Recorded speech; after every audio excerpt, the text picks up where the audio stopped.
Saturday Salmagundi Shop Talk, everybody.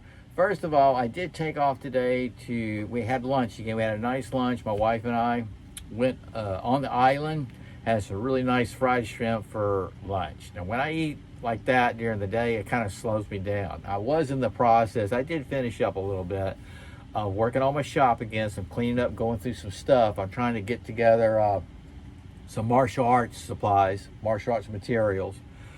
In doing so, I came across a container of some vintage tools. These were hand-me-downs. Yep, so I ended up doing a video.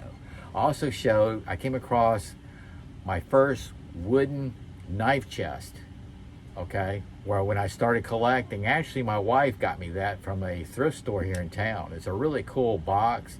All I need to do is gotta replace the handles on the front. You'll see it. I did an overhead video of these tools. Here's a little sneak peek. Check this out. This was my grandfather's. Okay, isn't that cool? Everything works. I even came across an electric drill.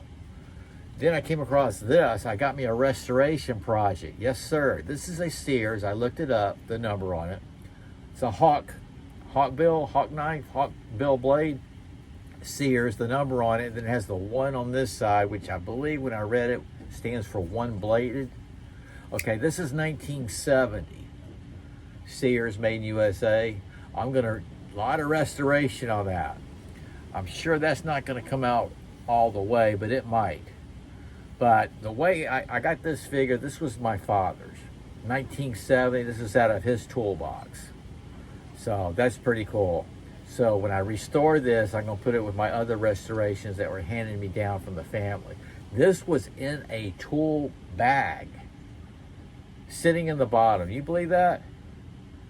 At least I didn't lose it. You know what I mean? Now, as far as the vintage tools, I also have some my father-in-law. I got from my father-in-law. He worked for Southern Bell.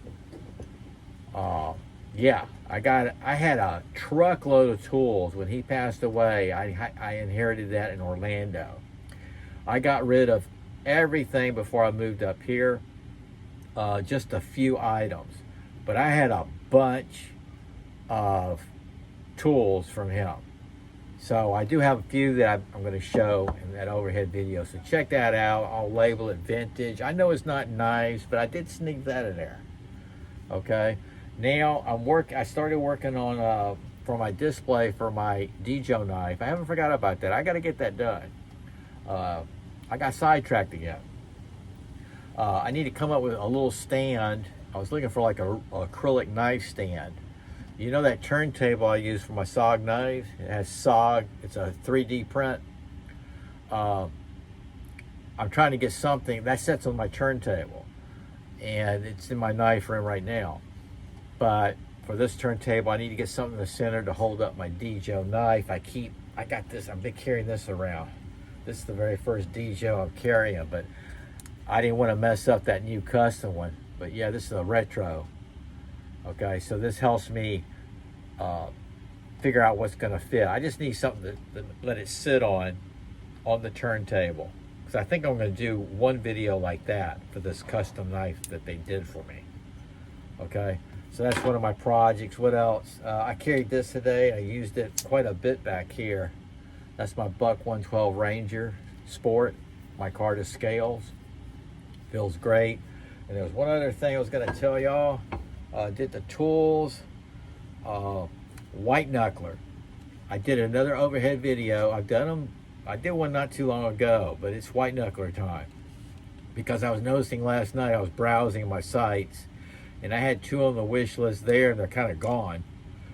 But they're such fantastic knives, and one of my favorites in my collection. I only got 4, but yeah, and this baby right here. I don't use this one. I'm going to do it up close and personal, that one. Okay, that's the M3 Custom Copper Teal. White knucklers, all USA made. Snaps, metal, all the leather, everything. Everything is USA made, the steel. And except for this one, this is 154 cm steel. The rest of them are D2. And I got great prices on them because they were selling them to get rid of the D2 supplies inventory, because they went to the 154 cm steel. and just fantastic. This is the one where I got my idea for the sandwiches, although I couldn't do it exactly because it's patented. What they did is fantastic. You see these little screws right here? This is so you can take the belt loop off and you mount it right here, and you got your horizontal carry. Isn't that fantastic? I carried this at my workplace a couple of times just to carry it. When I first got it, that's when I fell in love with that, you know, leather. And what a great idea. So yeah, that's White Knuckler brand, made in USA. That's how you get it, no nonsense bag right there. So I did a video on the vintage tools. I hope you check it out. You know, I try to cover everything. And there is a knife in there. Yep. And then I did the White Knuckler overhead. And I did some shorts on there. And I'll do an up close and personal on a couple of them. That's what I did today. Tomorrow's another day.